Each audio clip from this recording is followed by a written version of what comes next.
जय हिंद, नमस्कार। तो प्यारे बच्चों, आपका जो इंटरनेट पे क्वेश्चन जारी किया गया है ना, मॉडल पेपर, उसी का सोल्यूशन है। ये हमारा मॉडल पेपर ना 1 है, यानी पहला मॉडल सेट है। तो चलिए, इसका सोल्यूशन जो है ना हम आपको आराम आराम से बता रहे हैं, बिल्कुल बेसिक से बताएंगे, कोई हड़बड़ नहीं है। ठीक है ना। ये हमारा क्या है, सेट 1 है, मॉडल सेट। ठीक है। तो पहला क्वेश्चन है कि 156 के अभाज्य गुणनखंडन में 2 का महत्तम घात क्या होगा। क्वेश्चन नंबर 1 देखिए, आपका है 156 का करना है अभाज्य गुणनखंडन और बताना है 2 का घात कितना है। तो 2 से दीजिए, 2 से 3 14, 2 8 16 दे दो भाई। 2 से 2 3 6, 2 9 18। अब 2 से नहीं खा रहा है, 300 खा रहा है ना, 2 से नहीं खा रहा है, वो सिर्फ 2 से मतलब है ना। तो 2 का घात कितना हो गया, देखिए ना, 2। आंसर क्या हो जाएगा, ऑप्शन डी हो जाएगा। ठीक है। क्वेश्चन नंबर 2, रूट 11 है, तो यहाँ पर जो है ना एक क्या है, अपरिमेय संख्या है। ठीक है। चलिए क्वेश्चन नेक्स्ट। ऐसे करते हैं, थोड़ा हम इसका ना कलर चेंज कर लेते हैं, थोड़ा मजा आ जाएगा। क्वेश्चन 3 है, किसी अपरिमेय संख्या ए का व्युत्क्रम 1/a को कहा जाता है। चलिए देखिए, बहुत ही सिंपल सवाल है।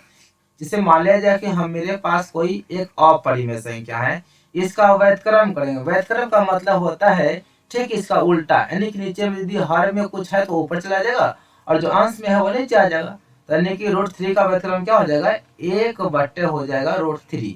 आप सोच सकते होंगे कि सर एक कहां से लाए, किसी भी संख्या के नीचे ना एक रहता है।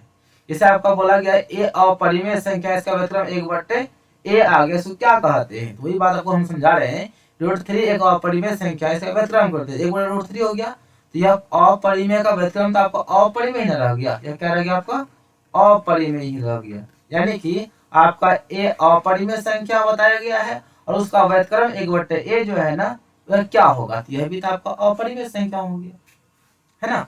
यह भी क्या हो जाएगा, आपका एक अपरिमेय संख्या ही हो जाएगा। चलिए क्वेश्चन नंबर 4 समझिए ध्यान से।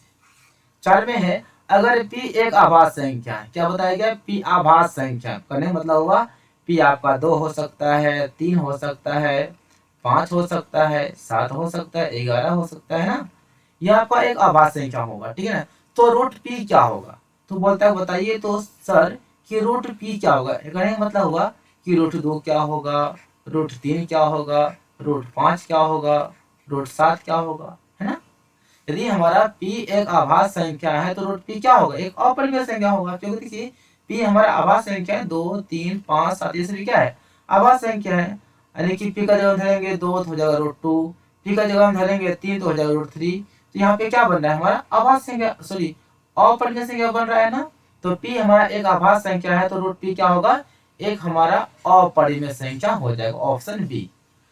आ रहा समझ में ना। चलिए एकदम आराम से, कोई हड़बड़ नहीं है, आपको बिल्कुल हम बेसिक से बता रहे हैं। क्वेश्चन नंबर 5 देखिए। 5 में है 2x³ - 3 के x² + 4x - 5 के शून्यंकों का योग 6 है तो k का मान क्या होगा। तो यहाँ देखिए a b c का मान निकाल लीजिए। पहले a का मान तो आपका हो जाएगा 2, b का मान जो हो जाएगा -3k हो जाएगा, और c का मान जो है वो हो जाएगा 4, एंड डी का मान जो है ना -5 हो जाएगा। ठीक है। और शून्यंकों का योग का मतलब हो गया त्रिघाती बहुपद है ना। तो शून्यंकों योग का मतलब हो जाएगा alpha plus beta plus gamma, यह आपका हो जाएगा -b/a होता है। ठीक है ना। और शून्यंकों का योग जो है ना दिया गया है कितना, देखिए यहाँ पे 6 दिया गया है। यहाँ पे क्या धर देंगे, 6 धर देंगे। और -b, तो b का मान देखिए कितना है, -3k है। ठीक है। अब बटे a का मान कितना है, 2 है। कुछ नहीं तो 1 है, तो 6/1 है ही। यहाँ देखिए माइनस माइनस हो जाएगा प्लस, प्लस हो जाएगा 3k बटे कितना, 2। इधर से गुना करेंगे, गुना को नहीं तो आपका हो जाएगा 3k, इधर से 2 छके 12। ठीक है, 3 से कर देंगे, 3 चौके 12। तो इसलिए हमारा जो k का वैल्यू हो जाएगा वह कितना हो जाएगा, 4 आ जाएगा। और दिक्कत किसी को 4, यानी कि आंसर हो जाएगा हमारा डी हो जाएगा। ठीक है। चलिए नेक्स्ट क्वेश्चन नंबर 6 है आपका, x² + 7x + 12 के शून्य अल्फा बीटा है तो अल्फा प्लस बीटा का मान क्या होगा। तो यहाँ से वही मान कीजिए, ए बी सी निकालिए। ए का मान तो आपका 1 हो जाएगा, और बी का मान तो यहाँ पे देखिए 7 है, और सी का मान कितना बच्चों 12 है। तो हमें निकालना है अल्फा प्लस बीटा का मान। बस सिंपल है, माइनस बी बटे ए इसका भी होता है, माइनस बी का मान तो 7 है और ए का मान कितना है 1, तो बराबर कितना हो जाएगा -7 आंसर आ जाएगा। -7 आंसर हो जाएगा ऑप्शन ए।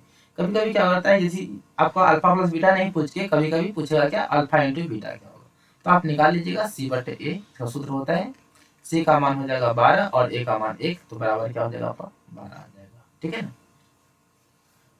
चलिए नेक्स्ट क्वेश्चन नंबर 7 है, p के मान जिसके लिए बहुपद x³ plus 4x² minus P x plus 8 पूर्णतया x-2 से विभाज्य है, तो बताइए p का मान क्या होगा। यानी कि कहने का मतलब हुआ कि x-2 बराबर 0 है, क्योंकि वह शून्य न है तो 0 के बराबर हो जाएगा, तो x का वैल्यू क्या हो जाएगा माइनस से प्लस में। यहाँ से हमारा देखिए ध्यान से x का तो मान हम निकाल लिए हैं, इसका मान x का मान निकाल लिए हैं, अब बोलता है p का मान निकालिए। यानी बहुपद को हम बोलते हैं p फंक्शन x कहते हैं। यह दिया गया है आपका x³ plus 4x² minus P x plus 8, यह दिया गया है। ठीक है, अब p यहाँ पे x का वैल्यू क्या धरेंगे 2, जहां जहां x का मान धरेंगे 2, 4 इंटू यहाँ हो जाएगा 2 का square minus p into 2 plus क्या 8, शून्य खाए तो शून्य के बराबर हो जाएगा हमारा, 2 दूनी 4, 4 दूनी 8 हो जाएगा, यहाँ पे 2 का वर्ग हो जाएगा 4, 4 गुना 4, 4 चौके 16 प्लस है यहाँ पे माइनस 2 गुना पी आपका हो जाएगा 2p प्लस कितना है 8 है। चलिए 0 बराबर, तो 8 8 हो जाएगा 16 और 16 हो जाएगा 32 माइनस कितना 2p। ऐसा कीजिए p को इधर ला लेंगे ना, माइनस हो जाएगा प्लस में 2p, इधर क्या बचेगा, इधर बचेगा आपका 32, तो 2 से काटेंगे तो 2 से 16 दूनी 32, तो इसलिए हमारा जो p का वैल्यू आ जाएगा वो कितना आ जाएगा 16। ठीक है, p का वैल्यू 16 आंसर हो जाएगा ऑप्शन डी। चलिए नेक्स्ट करते हैं, क्वेश्चन नंबर 8 है, द्विघात बहुपद की शून्यों की संख्या होती है। देखिए द्विघात बहुपद का शून्य आपका 2 होता है। यदि आपका पूछ लेता कि बताइए तो त्रिघात बहुपद का शून्य क्या होगा, त्रिघाती बहुपद, सुनिएगा ध्यान से, त्रिघाती बहुपद का जो शून्य हो जाएगा पहले बच्चों, शून्य त्रिघाती का आपका 3 हो जाएगा। यदि आपको यही पूछे कि रेखिक बहुपद का शून्य क्या होगा, तो रेखिक बहुपद का शून्य 1 होता है, जिसको रेखिक बहुपद को हम लोग और बोलते हैं एक घाती बहुपद। क्या बोलते हैं, एक घाती बहुपद भी बोलते हैं। तो त्रिघाती बोलेगा तो शून्य हो जाएगा 3, रेखिक या फिर एक घाती बोलेगा तो शून्य 1, और द्विघाती बोलेगा शून्य 2। यहाँ पे द्विघाती पूछा गया था, शून्य 2 हो जाएगा। अब है रेखाएं x प्लस 2y माइनस 4 बराबर 0 और 2x प्लस 4y माइनस 5 बराबर 0 का क्या हल होगा, है ना। चलिए यहाँ पे तो a1 बटे a2, a1 का मान यहाँ पे कुछ नहीं 1 है, 1 बटे a2 हमारा कितना है 2। ठीक है, b1 बटे b2, b1 हमारा है 2 और b2 हमारा कितना है 4, कट रहा है 2 एकम 2 और 2 दूनी 4, तो हो जाएगा 1 बटे 2। चलिए अब c1 बटे c2, c1 कितना है -4 है और c2 कितना है -12 है, माइनस माइनस कैंसिल हो गया ना, 4 एकम 4, 4 तिया 12, तो देखिए ध्यान से 1 बटे 3 आ गया। तो देखिए यहाँ पे क्या हुआ हमारा, जो हमारा a1 बटे a2 इक्वल टू b1 बटे b2, इतना बराबर हो गया, लेकिन ये हमारा बराबर नहीं हुआ c1 बटे c2। कैसे नहीं हुआ, देखिए ना 1 बटे 2 है, 1 बटे 2 है, यहाँ 1 बटे 3 है, बराबर तो हुआ नहीं। जब बराबर नहीं हुआ तो अब क्या हो जाएगा, जब ऐसा रहेगा ना तो यह जो है इसका कोई हल नहीं होगा और रेखाएं क्या हो जाएगा, रेखाएं समांतर होती है। ऐसा रहेगा तो रेखाएं क्या हो जाएगी, समांतर हो जाती है। ऐसा रहेगा तो रेखा समांतर हो जाएगी, तो रेखाएं समांतर है, समांतर का एक भी हल नहीं होता है। चलिए क्वेश्चन नेक्स्ट है, क्वेश्चन नंबर 10, a1 बटे a1 b1 है इस रूप में है, तब सिमिलर कितना होगा, यानी मतलब हुआ आपका a1 और b1 equal to not a2 और b2 दिया। इसको हम सीधा करें आपका A1 नीचे आ जाएगा आपका A2 इक्वल टू नॉट, ये आपका B1 है, सॉरी ये B1 है, नीचे आ जाएगा आपका B2। जब ऐसा रहता है ना बच्चों, तो रेखाएं प्रतिच्छेदी होता है और इसका एक अद्वितीय हल होता है। तो बोलता है क्या इतना का है, तो अद्वितीय हल हो जाएगा, आंसर हो जाएगा क्या, ऑप्शन ए हो जाएगा। चलिए अगला सवाल है, समीकरण निकाय x प्लस 2y बराबर 3 और 5x प्लस के बराबर इतना के अनगिनत हल होने के लिए के का मान क्या होगा। अनगिनत हल का शर्त होता है A1 बट्टे A2 बराबर B1 बट्टे B2 बराबर C1 बट्टे C2। यह होता है अनगिनत हल के लिए। A1 का मान आपका यहाँ पे 1 हो जाएगा और बट्टे A2 आपका 5, B1 तो B1 आपका यहाँ पे 2 और B1 और B2 हो गया के इसके बाद आपका 3 बट्टे कितना 15। आप चाहे इधरों बराबर कीजिए या फिर इधरों बराबर कीजिए, बात बराबर है। हम पहले इधरों ले लेते हैं, सिर्फ के का मान निकालना है ना। 1 गुना के हो जाएगा के, इधर से 2 गुना 5 2 5 10, तो के का मान कितना आ जाएगा आपका 10 आ जाएगा। अब इधर से लीजिए वही बात पड़ेगा, देखिए इसे 2 बट्टे के भी लीजिएगा ना, 3 बट्टे 15 है उतने होगा, 3 कम 3 3 5 15, 1 गुना के 2 5 10, किधर से लीजिए आंसर उतना ही। चलिए क्वेश्चन नेक्स्ट है, क्वेश्चन नंबर 12, यदि x to the power 3y बराबर 125 हो तो x to the power minus y के मान क्या होंगे। चलिए आपका दिया गया है x का 10 का पावर 3y बराबर कितना है 125। तो देखिए ध्यान से 10 का पावर 3y बराबर 125 को लिख सकते हैं 5 का पावर 3, ठीक है ना। यहाँ से पावर हम आराम से काट सकते हैं क्योंकि दोनों संगत मान है, तो बचेगा 10y बराबर क्या बचेगा 5 बचेगा। और इसका एक रूल होता है बच्चों, यदि हम यहाँ पे 10y है ना, यदि हम लगा देंगे पावर में माइनस लगा दें तो क्या होता है इसका हर हो चेंज हो जाएगा। जैसे कि नीचे 1 है ना, तो 1 चल जाएगा ऊपर और 5 आ जाएगा नीचे। ऐसा तभी होगा जब हम पावर को कर देंगे माइनस में।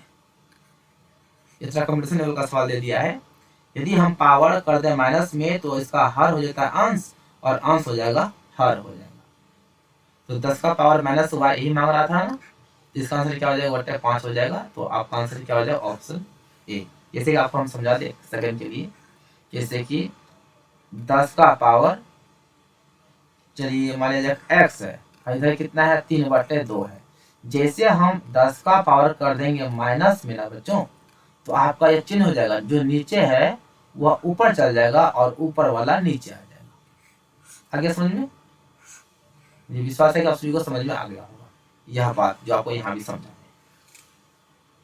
और समझ में आएगा क्यों नहीं जी, आप लोग तो बहुत तेज हैं। चलिए आपका 2k माइनस 1 के सिमिलर इतना का है, के का मान क्या होगा। देखिए पहला जो वैल्यू होता है, यह पहला जो वैल्यू होता है x होता है और ये जो होता है हमारा y होता है।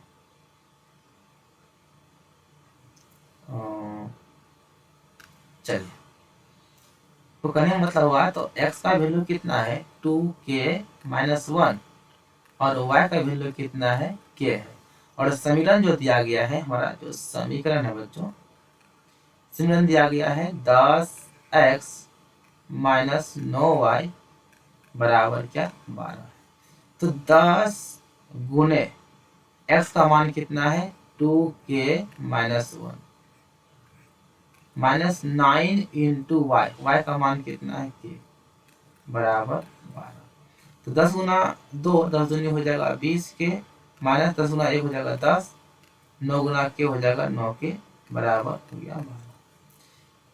तो देखिए आपका 10 20 के है और माइनस में 9 के है, घटेगा हो जाएगा आपका 11 के, ठीक है। इधर 12 है, ई माइनस 10 को इधर भेजेंगे हो जाएगा प्लस में 10, 11 के बराबर आपका हो जाएगा 33 जोड़ने पर। तो 11 तिया 33, तो इसलिए जो के का वैल्यू हो जाएगा वो 3 आ जाएगा। अरे समझ में, के का वैल्यू आ जाएगा 3। चलिए क्वेश्चन नेक्स्ट है। अब क्वेश्चन नंबर 14 थोड़ा गौर से समझिएगा क्योंकि यह क्वेश्चन जो है ना कुछ हटके है, बिल्कुल कंपटीशन लेवल का है। तो देखिए x का वैल्यू दिया गया है आपका, समझिएगा पहले ध्यान से। ये दिया गया 7 दिया गया है, 7 प्लस 4√3 दिया गया है।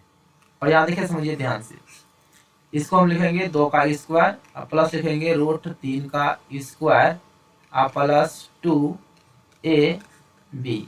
अब सोचते हैं सर ये आप ये कैसे लिख दिए।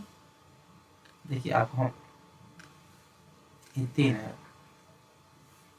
ठीक है ना, यहाँ पे क्या था, ये √3 का स्क्वायर है।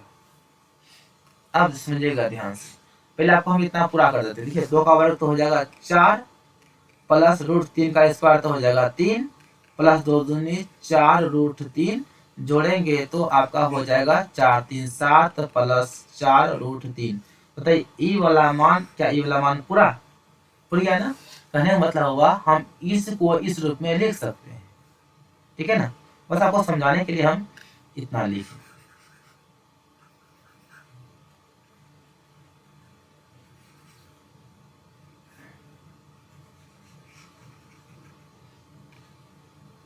ठीक है,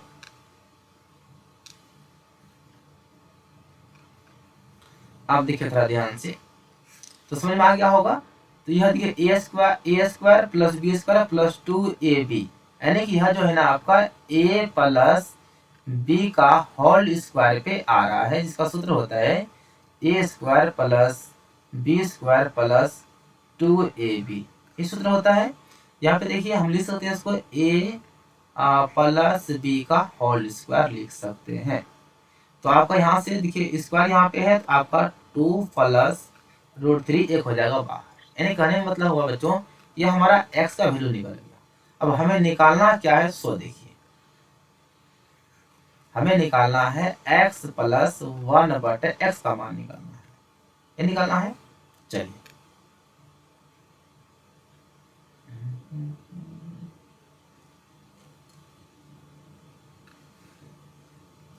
तो x का मान तो आपका है 2 प्लस √3 प्लस 1/x, तो 1/x, x का वैल्यू है 2 प्लस √3।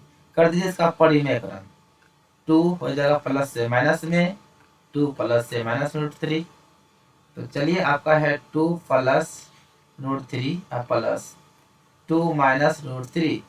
यहाँ पे देखिए a plus B into A minus B, आपका हो जाएगा a का स्क्वायर माइनस हो जाएगा b का स्क्वायर।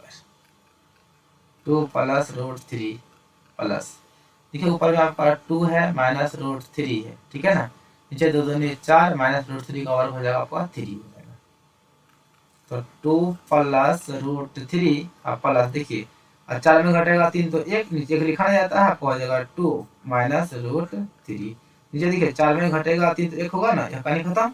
अब देखिए √3 खत्म हो गया और 2 जोड़ 2 कितना हो जाएगा 4, यानी कि 1x प्लस 1/x का जो मान हो जाएगा आपका आंसर 4 आ जाएगा।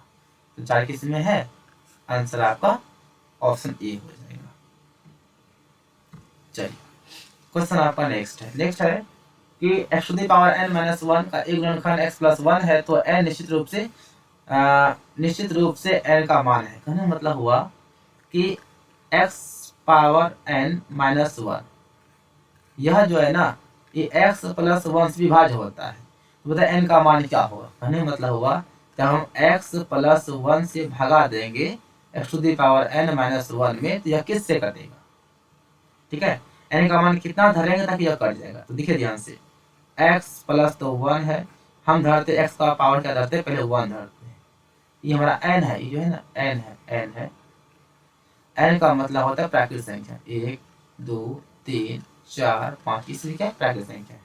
एक धरेंगे माइनस यहाँ पे 1, तो एक बार में हमारा हो जाएगा x प्लस है ना जी, हाँ चलिए प्लस 1 है, ठीक है। तो एक बार में हमारा हो जाएगा, ये तो खत्म, माइनस माइनस यहाँ खत्म, ये खत्म हो गया, एक एक कितना होगा -2 हो जाएगा जी, माइनस है ना जी। लगता है मेरे ख्याल से यहाँ पे अपना चाहिए प्लस होना चाहिए, ठीक है ना। यहाँ प्लस मान लीजिए, हाँ माइनस प्लस मान लीजिए, प्लस मानेंगे ना तो आपको यह कहानी खत्म हो जाएगा, माइनस माइनस ये खत्म हो जाएगा। ठीक है ना। हमको जहाँ तक याद है ना, यहाँ पे हमारा प्लस होगा, लेकिन किताब में माइनस है, यहाँ पे प्लस होगा। फिर चलिए x प्लस 1 से भगा देंगे, x to the power n है तो यहाँ पर धर देंगे, अब 2 धरेंगे, 2 अब प्लस क्या है 1, ठीक है। तो x वाले में तो आपका हो जाएगा एक्स स्क्वायर प्लस हो जाएगा x, माइनस माइनस ये खत्म हो जाएगा, बचेगा माइनस एक्स प्लस हो जाएगा 1, माइनस एक बार में देंगे तो आपको हो जाएगा minus x plus minus minus 1 plus ये खत्म, एक हो जाएगा 2, ये पूरा नहीं घटा। फिर आप अगर आप धरेंगे ना, देखिए एक बात गौर कीजिए, यदि आप n का मान, ठीक है ना, यदि आप n का मान हमेशा धरेंगे विषम संख्या, विषम संख्या धरेंगे तो आपको पूरा पूरा शेषफल 0 आ जाएगा, पूरा तरह से कट जाएगा। जैसे यहाँ पे विषम संख्या धरेंगे कट जाए, इसे यहाँ पे सम धरेंगे, इसे 2 धरिए, 4 धरिए, 6, 8, जैसे सम संख्या धरेंगे कुछ ना कुछ शेष बच जाएगा। लेकिन जैसे आप विषम संख्या धरेंगे, चाहे आप यहाँ पे 1 धरिए या 3 धरिए या फिर 5 या 7 धरे, विषम संख्या धरने पर आपको ना पूरा पूरा कट के 0 आ जाएगा, यानी पूरी तरह से विभाज्य हो जाएगा। अर्थात आपका n का मान जो है ना निश्चित रूप से क्या हो जाएगा, एक विषम संख्या होगा, यानी n का मान विषम संख्या लेंगे तभी हमारा पूरा पूरा कट जाएगा, है ना। चलिए क्वेश्चन नेक्स्ट है आपका 16, यदि √3 बोलता है, यदि √3 टेन थीटा बराबर आपका 3 साइन थीटा है, तो बताइए sine square minus cos square का मान क्या होगा, साइन स्क्वायर और कोस स्क्वायर का मान क्या होगा। तो देखिए ध्यान से, √3 है इंटू ये 10 का हो जाएगा आपका साइन थीटा इंटू बट्टा हो जाएगा कोस थीटा, जो सूत्र होता है आपका 3 साइन थीटा, नहीं समझ में आया, यानी कि 10 थीटा बराबर होता है आपका साइन थीटा, अब बट्टा होता है आपका कोस थीटा होता है। तो यहाँ देखिए आपका साइन और साइन कट जाएगा, ठीक है। यहाँ पे क्या बच जाएगा, बच जाएगा √3 बट्टे हो जाएगा कोस थीटा बराबर, यहाँ पे क्या आपका 3 है, कुछ नहीं तो 1 है, तो इधर से पूरा हम गुना कर देंगे तो आपका हो जाएगा 3 कोस थीटा, इधर से गुना करेंगे तो हो जाएगा क्या √3, तो कोस थीटा बराबर √3 बट्टे हो जाएगा 3, कोस का मान निकल गया। तो देखिए आप ऐसे भी निकाल सकते हैं, कोस बराबर क्या होता है, आधार बट्टे कर्ण होता है ना। आधार का मान आपका हो जाएगा इतना और कर्ण का मान हो जाएगा 3, तो निकालना है लंब, है ना, तो लंब बराबर क्या हो जाएगा, यह होता है कर्ण का स्क्वायर माइनस होता है आधार का स्क्वायर, ठीक है ना, यानी कि लंब स्क्वायर रूट में होता है, सॉरी रूट में होता है। चलिए कर्ण का मान 3 है, तो 3 का स्क्वायर माइनस आधार का स्क्वायर, यानी कि √3 का स्क्वायर, 3 4 9, यहाँ घटेगा तो हो जाएगा 3, मतलब √3 का वर्ग हो जाएगा 3, अब घटेगा तो हो जाएगा 6 हो जाएगा। तो चलिए यहाँ से जो लंब कर्ण आधार जो भी हमको जरूरी था वो हम निकाल लिए, ठीक है। अब हमें चाहिए क्या, हमें निकालना है साइन स्क्वायर थीटा माइनस निकालना है कॉस स्क्वायर थीटा, ठीक है। साइन स्क्वायर थीटा, तो साइन का मान तो निकाले है नहीं, है ना, या आप ऐसे निकाल सकते हैं साइन, ऐसे चलिए सीधा, साइन का होता है लंब बट्टे कर्ण, सीधा बोलिए लंब बट्टे कर्ण होता है, सही बात है ना।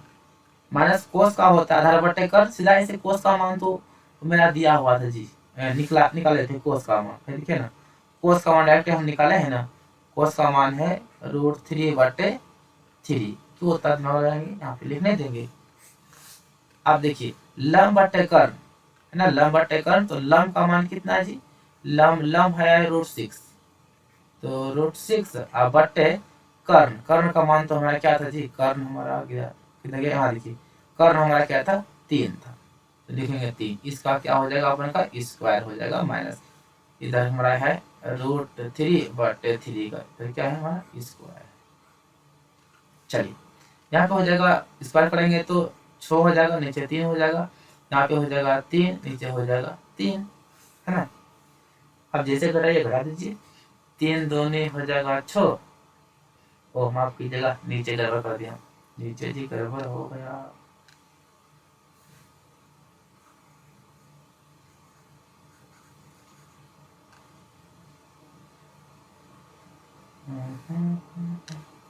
कोई बात नहीं, गड़बड़ हो जाता जी।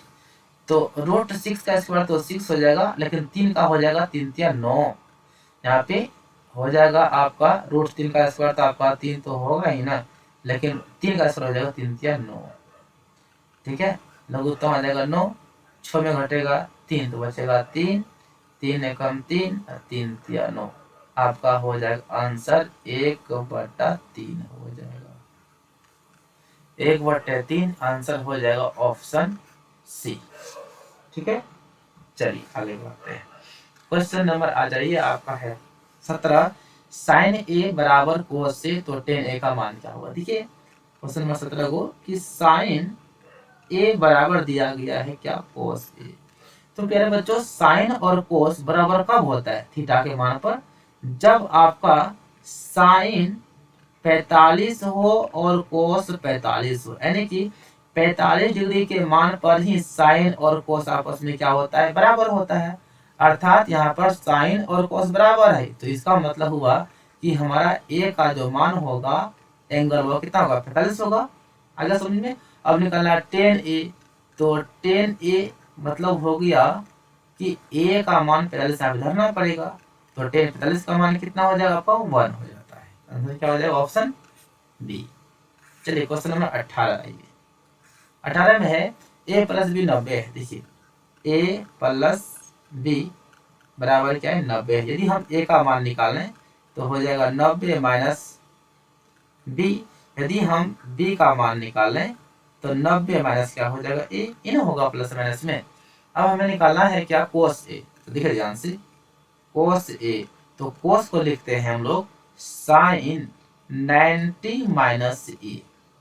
तो देखो कोस a, तो साइन 90 माइनस ए। देखिए 90 माइनस ए यहाँ पे दिखाई दे रहा है ना, 90 माइनस ए का मान कितना है, बी है, तो यहाँ पे रख देंगे क्या, बी। इसका मतलब कोस ए का मान साइन बी के बराबर हो जाएगा, साइन बी ऑप्शन हो जाएगा क्या, आपका सी। चलिए क्वेश्चन 19 आ जाते हैं। यदि 3 थीटा बराबर 90 है तो कोस ए का मान क्या होगा, कोस थीटा का मान क्या होगा, यानी कि 3 थीटा बराबर कितना है, 90 है। इधर काट दिए ना, 30 या 90, तो थीटा का मान कितना हो गया आपका, 30। तो हमें निकालना है क्या, कोस थीटा का मान क्या होगा। तो देखिए कोस थीटा का जब हम क्या करेंगे, 30 डिग्री, तो कोस 30 का जो मान होता है √3/2 होता है, कोस 30 का मान √3/2 आपका आंसर हो जाएगा ऑप्शन बी। क्वेश्चन 20 है, यदि समीकरण 2x² + px - 3 = 0 के एक मूल -3 है तो p का मान क्या हो। मूल का मतलब होता है कि x का मान दिया गया -3, तो हमें निकालना है कि p का मान क्या होगा। तो देखिए दिया गया है 2x² प्लस px - 3 बराबर 0, तो 2 इंटू x का मान कितना है, -3 है, तो -3 का square plus p into x का मान -3 इधर है बराबर क्या है, 0 है। देखिए -3 का स्क्वायर करेंगे ना तो प्लस हो जाएगा 9, 9 दूनी कितना हो जाएगा 18, प्लस माइनस माइनस 3 गुना p हो जाएगा, 3 3 -3 है बराबर क्या है, 0 है।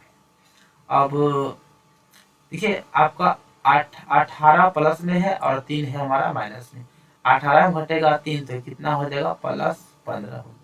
ठीक है, और ये 3 पी जो है माइनस में भेज देंगे, हो जाएगा प्लस में 3 पी। तो यहाँ से काट दीजिए, 3 × 5 = 15। तो इसका मतलब हुआ कि हमारा पी का वैल्यू कितना हो जाएगा भाई, 5 हो जाएगा। तो दिक्कत, बिल्कुल दिक्कत नहीं होना चाहिए। चलिए क्वेश्चन नंबर 21 से 9x² - 3x - 2 = 0 का एक हल होगा। तो यहाँ से हल निकाल लीजिए। तो 9x² - 3x - 2 बराबर क्या, 0 है। तो फर्स्ट गुना लास्ट करते हैं,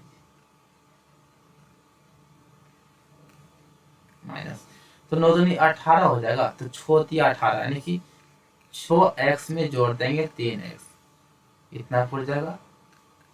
ठीक है, कॉमन लेंगे कितना, 3x हो जाएगा, 3 × 9x - 3 दूनी 4, प्लस दोनों कॉमन कुछ नहीं मिलेगा तो 1 मिलेगा, तो हो जाएगा 3x - 2 बराबर 0।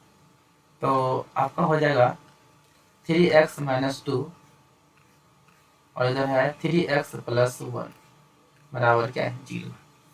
तो सबको 0 से तुलना कर देंगे तो 3x - 2 ये भी 0 के बराबर है और 3x + 1 ये भी 0 के बराबर है। देखिए x बराबर क्या हो जाएगा, ये माइनस से हो जाएगा प्लस में, ये गुना से हो जाएगा हमारा भाग में। तो ये इतना हो गया, यहाँ पर भी देखिए प्लस से हो जाएगा माइनस में, ये गुना से हो जाएगा भाग में, ये इतना हो गया शून्य। तो देखिए कौन सा शून्य ऑप्शन में दिया गया है, 2/3 है। हाँ बिल्कुल 2/3 है, ये आंसर हो जाएगा। -1/3 तो है नहीं कहीं, इसका मतलब हमारा आंसर देखो एक शून्य तो हमारा 2/3 इसमें आ गया। चलिए क्वेश्चन 22 है, निम्नलिखित में से कौन समाधान श्रेणी नहीं है। कौन श्रेणी नहीं है, जिनमें पदों का अंतर समान नहीं चलेगा तो वह एपी नहीं होगा। देखिए ऑप्शन डी हमारा सही है। कैसे, इसमें करेंगे ना A2 - A1 यानी कि कहने का मतलब हुआ 0.33 में घटाएंगे 0.3 तो पता है कितना होगा, कुछ नहीं क्या 0 है ना, और 3 0.0 इतना हो जाएगा। फिर अगला डी निकालेंगे तो A3 - A2 इसका समाधान समान नहीं है, यानी कि 0.333 में घटेगा 0.33।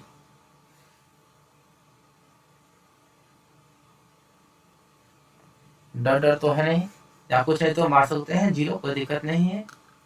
तो 3 0 0.0 कहने मतलब इसका समांतर समान नहीं है, अर्थात हमारा ये एपी नहीं है। ये एपी दिखे ना, 41 63 तो एपी है। तो कितना घट गया, देखिए घट गया तो 11 9 2 11 7 2 9 5 2 7 यानी कि सब में 2 2 घट रहा है, 7 5 2 7 7 2 9 9 2 11 यानी कि 3 हमारा एपी है, लेकिन हमारा ऑप्शन डी एपी नहीं है, क्योंकि इसमें पदों की संख्या जो है ना मतलब सर्वांतर जो है समान नहीं है। अब थोड़ा इसको समझिएगा, ये जो आपका आ रहा है भाई क्वेश्चन, चलिए आपका देखिए जो 23 है, वैसी एपी जिनमें पदों की संख्या परिमित हो, परिमित का मतलब निश्चित हो, उसे कहते हैं। देखिए एपी की बात करेंगे ना प्यारे बच्चों, एपी यह एपी आपका 2 तरह का होता है। एपी ना आपका 2 तरह का होता है, एक होता है परिमित एपी और एक होता है अपरिमित परिमित एपी। फिर परिमित एपी क्या होता है, ऐसे एपी जिनमें की पद क्या हो निश्चित, जैसे कि 2 4 6 इस तरह से 10 पदों तक, 10 पदों तक इसमें पद तो निश्चित है, कहाँ तक 10 तक ही जाना है। लेकिन एक एपी जो आपका होता है, ये जो होता है अनिश्चित, जैसे कि 2 4 6 8 डॉट डॉट यानी कि आगे कहाँ जाएगा पता नहीं है। अर्थात एपी हुआ 2 तरह का, एक होता है परिमित एपी इसमें पद की संख्या निश्चित होती है, और एक होता है अपरिमित एपी जिसमें एपी की संख्या निश्चित नहीं होती है, इसमें पदों की संख्या निश्चित नहीं होती है। इसे बोलता है कि वैसी एपी जिसमें पदों की संख्या परिमित हो, परिमित का मतलब होता है, परिमित का मतलब होता है निश्चित। वह एपी जिसमें पदों की संख्या निश्चित हो उसे कहते हैं निश्चित एपी कहते हैं, यानी कि उसे परिमित एपी कहते हैं। ठीक है, आगे समझ में। क्वेश्चन नंबर 24 है कि एबीसी एक समकोण त्रिभुज है जिसमें कि कौन सी 90 डिग्री है, तो एसी इतना है, तो कौन एबीसी क्या होगा। देखिए सिंपल खाली यहाँ घुमाया है, कुछ नहीं है। जैसे कि मान लिया जाए कि हमारा कोई त्रिभुज है, हम क्वेश्चन नंबर 24 की बात कर रहे हैं बच्चों। तो बोल दिया यहाँ पे कि हमारा सी समकोण है, देखिए ये सी ई कोण जो है ना समकोण है, तो बच गया ए बच गया बी। और सिंपल सी बात है, समकोण त्रिभुज है तो ई कोण और ई कोण क्या होता है, न्यून कोण होता है और आपस में बराबर होता है, तो ई भी हो जाएगा 45 तो ई भी हो जाएगा 45। तो सिंपल सी बात है, ए बी सी पूछा था तो ए बी सी यानी कि ई वाला कोण पूछ रहा था, तो हो जाएगा हमारा 45, इसमें कोई आखिर मंतर नहीं। ठीक है, तो चलिए आज के लिए बस इतना रखते हैं, मिलेंगे हम लोग अगले क्लास में, ठीक है ना। तो चलिए इसको देखिए 25 तक देख ही लेते हैं, एक बार है देख ही लेते हैं क्योंकि हौला हो जाएगा। तो किसी समबाहु त्रिभुज एबीसी में एडी आपका बीसी पर लंब है, तब एडी और बीडी का एबी और एडी का अनुपात क्या होगा। कहने मतलब हुआ, चलिए एक हम बना लेते हैं फिर एक त्रिभुज जिसका नाम होगा समबाहु त्रिभुज। चलिए ए बी सी, ये हमारा हो गया ए डी। समबाहु त्रिभुज का सब भुज आपस में क्या होता है, बराबर होता है। यदि इसका भुजा ए है तो ये भी ए होगा, और ए बी भुजा क्या होगा, यहाँ से ए ही हो जाएगा। लंब का मतलब होता है कि आधा आधा बांटना और समकोण को समविभाजित करना, मतलब समकोण पर काटना। तो ई अगर हमारा यहाँ से यहाँ ए है तो हमारा क्या हो जाएगा, a/2 हो जाएगा, आधा हो जाएगा, a/2 हो जाएगा, यहाँ से यहाँ तक हो जाएगा ना, यहाँ से यहाँ तक हो जाएगा, यानी एक आधा हो जाएगा। तो हमें निकालना है AD BC, AD BC यानी कि हमें AD पहले निकालना पड़ेगा, AD। तो देखिए ध्यान से, हम लोग आते हैं त्रिभुज ADC में, समूह त्रिभुज है ना, इसमें आ गए, किसी भी ले सकते हैं, कोई दिक्कत नहीं है। तो अगर हम AD निकालें, AD तो हमारा लंब हो जाएगा ना, लंब का स्क्वायर क्या होता है, हो जाएगा आपका कर्ण का स्क्वायर माइनस हो जाएगा आधार का स्क्वायर हो जाएगा, ठीक है ना। तो AD का स्क्वायर बराबर AC हमारा A है तो A का स्क्वायर माइनस DC हमारा देखिए A/2 है, तो A/2 स्क्वायर AD का स्क्वायर बराबर, तो A स्क्वायर माइनस यहाँ पे देखिए आपका हो जाएगा A स्क्वायर बटे 2 दूनी 4, तो AD का स्क्वायर बराबर लघुत्तम निकालेंगे 4 तो हो जाएगा 4A का स्क्वायर, नीचे कुछ पता है ना, यहाँ पे A का स्क्वायर। तो AD का स्क्वायर बराबर क्या हो जाएगा, घटेगा ना, ऊपर में हो जाएगा आपका 3A स्क्वायर बटे क्या हो जाएगा 4, AD बराबर 3A स्क्वायर बटे 4, स्क्वायर को भेजेंगे तो चढ़ जाएगा पूरे पे रूट। पता है यहाँ से क्या होगा, यहाँ से जो है ना क्या हो जाएगा आपका, चलिए यहाँ लिख देते हैं, यहाँ से तो रूट रहेगा 3 रूट है में, लेकिन यहाँ से ए हो जाएगा बाहर, नीचे से 2 दूनी 4 2 हो जाएगा बाहर, यानी कि हमारा AD का मान निकल गया। तो हमें निकालना था क्या भाई, हमें निकालना है AB अनुपात AD निकालना था, समझिएगा ध्यान से। चलिए हम थोड़ा पेन को चेंज कर लो ताकि समझने में दिक्कत ना हो। हमें निकालना है AB अनुपात AD, AB तो देखिए AB का मान कितना है, A है, A अनुपात AD का मान निकाले हैं, कितना है AD का, जो है √3A बटे कितना है 2 है, ठीक है। तो अनुपात का मतलब होता है भागा होता है, इसे गुना करेंगे तो 2 ऊपर चल जाएगा और √3A नीचे आ जाएगा, ठीक है। ये तो खत्म हो गया, तो क्या बच गया आपका बच गया 2 बटे √3, यानी कि बोल सकते हैं 2 अनुपात √3, यही हमारा क्या हो गया, आंसर हो जाएगा, ठीक है। यहाँ समझ में आ गया ना, अनुपात का मतलब भागा होता है, जिससे भागा को गुना करते हैं तो ये हर हो जाता है अंश और अंश हो जाता है हर, वही काम यहाँ पे किया हम, ठीक है। तो हमारा हो जाएगा 2 अनुपात √3, ठीक है। तो क्लास को बस यहीं पे संपन्न करते हैं बच्चों। अगला देखिए, अगला क्वेश्चन है, इस पर हम लोग कल बात करेंगे, ठीक है ना। तो 2 या 3 वीडियो में जो है ना आपका 100 क्वेश्चन बता देंगे। हमारा मॉडल सेट जो है ना, हमारा मॉडल सेट जो था 1 का क्वेश्चन था, ठीक है ना। तो आप जो है ना, जो आपका इंटरनेट पे क्वेश्चन निकला हुआ है ना जारी किया बिहार सरकार के द्वारा, ठीक है ना, तो आप उसे पूरा जरूर पढ़ लीजिएगा। हम कोशिश करेंगे बहुत जल्दी आपका पूरा जो है ना ऑब्जेक्टिव सेटिंग खत्म कर दें, ठीक है। तो आज के लिए इतना ही, मिलते हैं हम लोग नेक्स्ट क्लास में। और बताइएगा आप कमेंट करके कि आप सभी को क्या मैथ समझ में आ रहा है या फिर नहीं आ रहा है। यदि आ रहा है तो आप सभी जरूर कमेंट कीजिएगा, ठीक है। Thank you, best of luck.